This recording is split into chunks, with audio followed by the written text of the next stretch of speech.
जय शिवराय भावांनो, आम्ही जवळपास आता रांजणगावच्या रस्त्याने येत होतो, तर हे आपले मराठा सेवक आहेत आणि हे आमच्या टेम्पोच्या मागे जवळपास 4-5 किलोमीटर मोटरसायकलवर मागे मागे होते आणि त्यांच्या काय मनात आलं की आपण समाजाचं काहीतरी देणं लागतो आणि हे अख्ख्या महाराष्ट्रातून मुंबईकडे मनोदादाच्या एका शब्दावरती कोटीना समाज चाललेला आहे। मग त्यांनी आमच्या टेम्पोला ओव्हरटेक केलं आणि आम्हाला चहा पिण्याची विनंती केली आणि सर्व आमच्या टेम्पोतील मराठा सेवकांना चहाची सोय केली आणि पुढं आंघोळीसाठी आणि स्वयंपाक बनवण्यासाठी व्यवस्था आहे असं त्यांनी सांगितलं। मामा, आपण कोणत्या गावचे? मी जवळ निरगुड सर। बर बर बर जवळ बर तुमच्या मनात असं का आलं की आमचा टेम्पो थांबवा आणि या मराठा सेवकांना चहा पाजावा?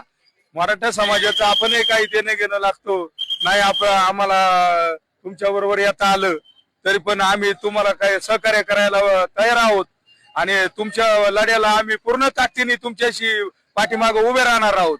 या मराठा सेवकाच्या भावनेतून या झाकणझुल्या नेत्यांनी एक लक्षात घ्यायचं की आमच्या मनोदादाच्या आंदोलनासाठी कोणी रसद पुरवत नाही, तर आमचे मराठा सेवक आणि मराठा बांधव आमचं आंदोलन पूर्ण करण्यासाठी सक्षम आहेत।